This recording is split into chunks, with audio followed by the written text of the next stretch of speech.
President Biden, Taoiseach, Tánaiste, and Mr. Ryan, Opposition Party and Group Leaders, Secretaries of State, Lincoln and Vilsack, Members of Congress, Ambassadors, Members of both Houses, MEPs, MLAs, MPs, Members of the Biden family and distinguished guests. And I think I must mention somebody else, Mr. President, because it's just come to my attention that a very young observer is in attendance here today, and that is the daughter of Senator Rebecca Moynihan, her infant daughter Margot.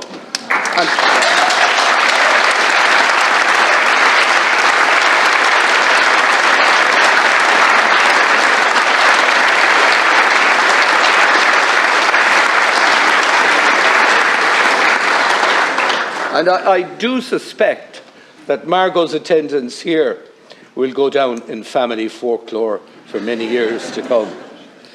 Uachtar an Biden tá fáilte mór rót go teach lion.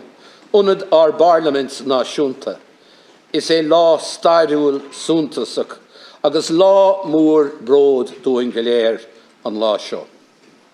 President Biden, you are most welcome to Leinster House, the home of our national parliament.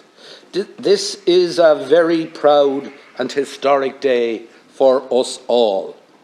It is a day we have looked forward to since your election as the 46th President of the United States just over 2 years ago. Today, you do us the honour of addressing our joint sitting. It's the 4th time the Houses have been addressed by a US President. Almost 60 years ago, on the 28th of June 1963, in a very different world and a very different Ireland, the late President John F. Kennedy addressed the Houses and inspired our people. It is particularly fitting, therefore, that you should address us so close to that important anniversary. Today we acknowledge the presence in Ireland of his grandnephew, Joseph Kennedy III, the new US economic envoy to Northern Ireland, and we wish him every success in the important role of supporting peace and prosperity that you have assigned to him.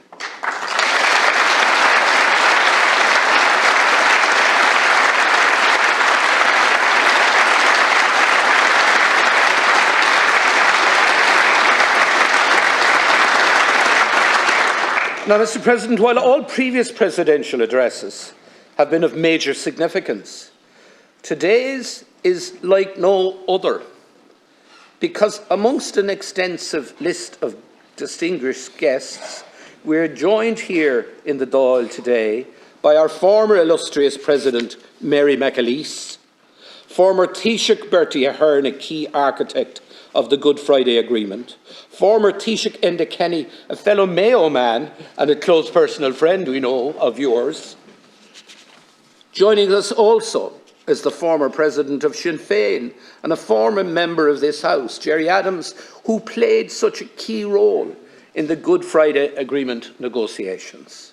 And from north of the border, we also welcome Alex Maskey, Speaker of the Northern Assembly, which I'm sure you would have liked to have been able to address, Michelle O'Neill, the Northern Leader of Sinn Féin, Colm Eastwood, Member of Parliament, Leader of the SDLP and a successor to the great John Hume, Nobel Peace Laureate, and an initiator of the Good Friday Peace Agreement, and Naomi Long, Leader of the very progressive and growing Alliance Party.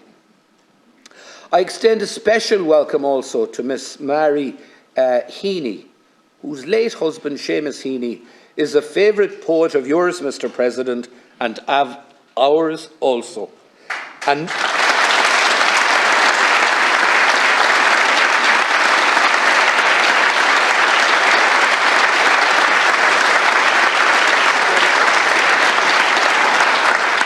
a Nobel Prize winner and one of our great literary treasures.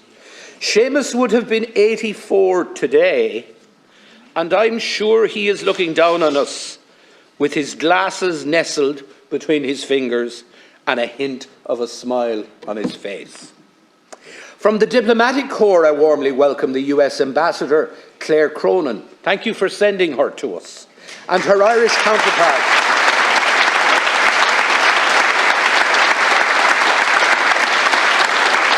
Her Irish counterpart in Washington, Ambassador Geraldine Byrne-Nason, one of the very best of our diplomats.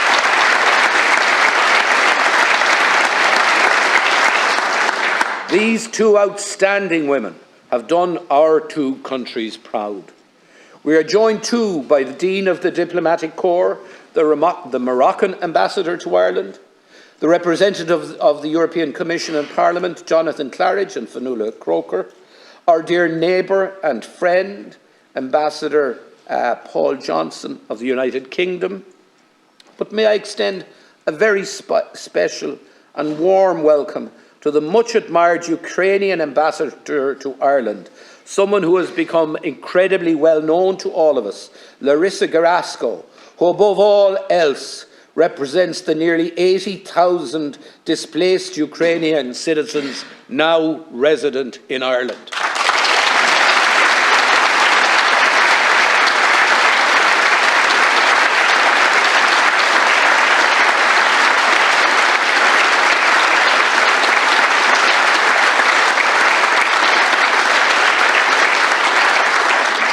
So for you, Mr. President, quite a gathering.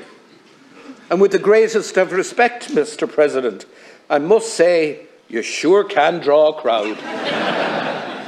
Perhaps afterwards you might give me some hints on how we could ensure a good attendance around here on Thursday afternoon. President Biden, today you're amongst friends because you are one of us. You often speak of your Irish roots with great pride and affection, especially your ancestors from Louth and Mayo. And the story of Ireland is inextricably linked to emigration, and in many ways you personify it. From the famine times through to today, so many people left these shores in search of a better life in the United States. And a remarkable 33, maybe 34 million Americans now claim Irish ancestry. The signatories of the 1916 proclamation said that this very republic came into being with the support, and I quote, of its exiled children in America. And how true that was. Down through the years, our exiles supported Ireland economically and politically and never forgot the families they left behind. All through your political career, sir, you too have been a faithful and supportive friend of Ireland. You have been there to quote the well-known song, "In sunshine or in shadow." So on this historic occasion, your homecoming, we warmly welcome you back to your roots.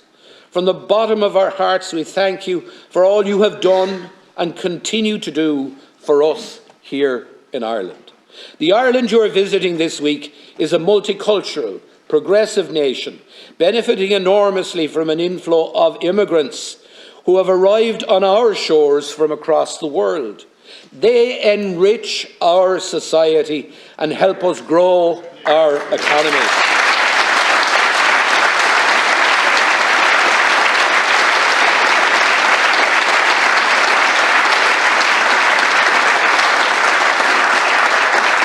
Just like the Irish did, and many other nations in the United States in years gone by. They also challenge all of us, to be better than we are and better than we think we can be. Our two countries enjoy a warm, close and mutually beneficial relationship.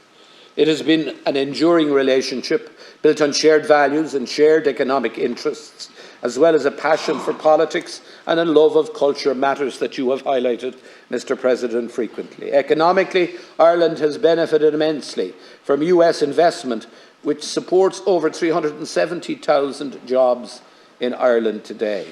As a result, we now have thriving technology, healthcare and financial services sectors.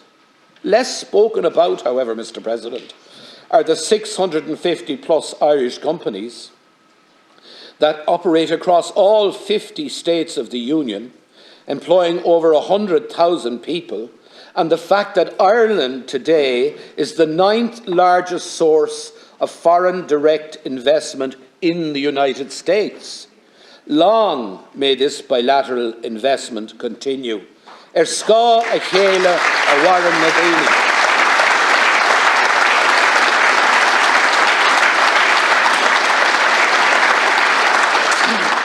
Mr. President, 2 years ago on a cold January day in Washington, D.C., you spoke of the importance of unity and hope. And as we gather in this Easter week, we recognise that the world is in need of hope.